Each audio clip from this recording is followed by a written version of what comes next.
Hi. In my newsletter this week, I talk a lot about the septic system and how that works for your house on the Cape. And on the Cape, most of the properties are serviced by a private septic. So if you live maybe in downtown Hyannis, there are some other places maybe right on the water that have a town sewer, but for the most part, you'll probably find a private septic system at every property.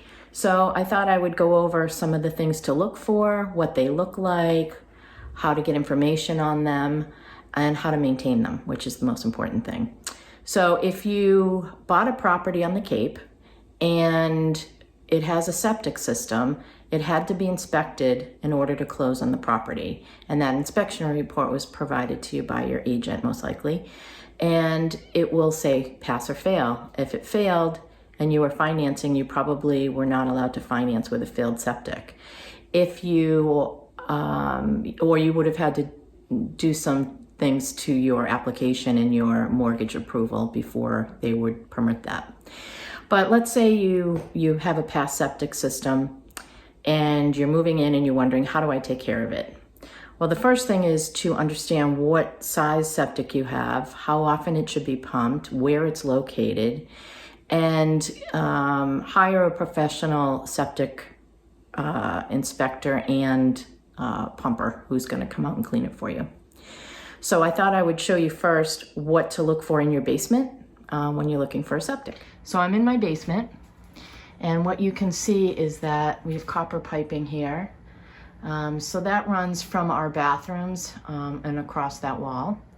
And then we have one major pipe that runs out. That's a sign that that's where your septic system is. The location where that pipe runs outside the wall into your yard.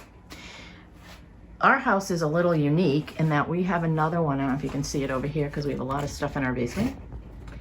But we have two. So this one is just for our dishwasher, our kitchen sink, and that's about it. So this is for the main part of the house. So this would be the bathrooms. So that's what the system looks like from inside and outside your home.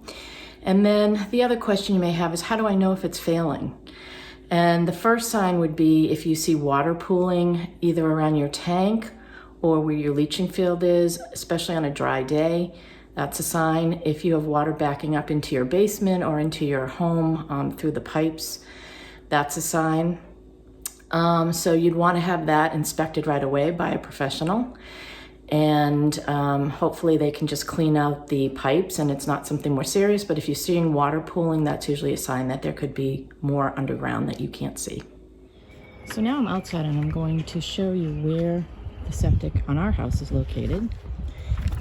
We're doing some grass planting, but right around here, it's hard to tell, which is a good thing, is where our septic tank is located. And then we have this little pipe. Some of you may have a white PVC pipe that sticks out of the ground. That is for ventilation for the leaching field, which for us is located on the other side of the fence and in our side yard. So the tank would run from here underground. There's a large holding tank made out of cement. And then there's pipes that lead to a leaching field on the other side of the fence, and that's all underground.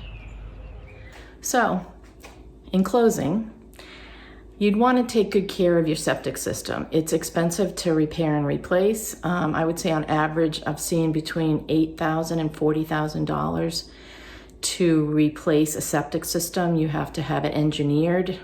That takes a while. You have to have it the old one removed, the new one put in if it's completely failed. And the price tag of $40,000 would be a larger home, so you'd have a larger tank. If you were on rock, if you are up a hill where they need to put in a pump or something along that line to your leaching field, those are all things that can increase the cost, or if you're directly waterfront. There are different systems that come into play for that type of area. So you want to take good care of it. The first thing to do to take care of your system is to not overload it. So don't do 18 loads of laundry in one day. Spread it out over a few days. Don't throw down stuff into your septic besides toilet paper. don't flush wipes and all that kind of thing because they don't disintegrate as quickly, and that can clog your system. So basically everything from your home waste goes into a tank and it's separated. And so you don't want a lot of junk in there that's going to clog up the system. And most of all, the most important thing is to have it pumped regularly, and that's every 2 to 3 years. So if you have a smaller home, it's not used year-round, you only have maybe 2 people living there at a time, you could probably go 3 years. However, if your system is used regularly, you're doing a lot of laundry, you would probably want to have it pumped every 2 years. And the septic inspector or the pumper will let you know that. If he's seeing a lot of sludge buildup, he'll say you may want to do this a little more often. So it's important to keep it pumped regularly. Don't let that go. That's the most important thing.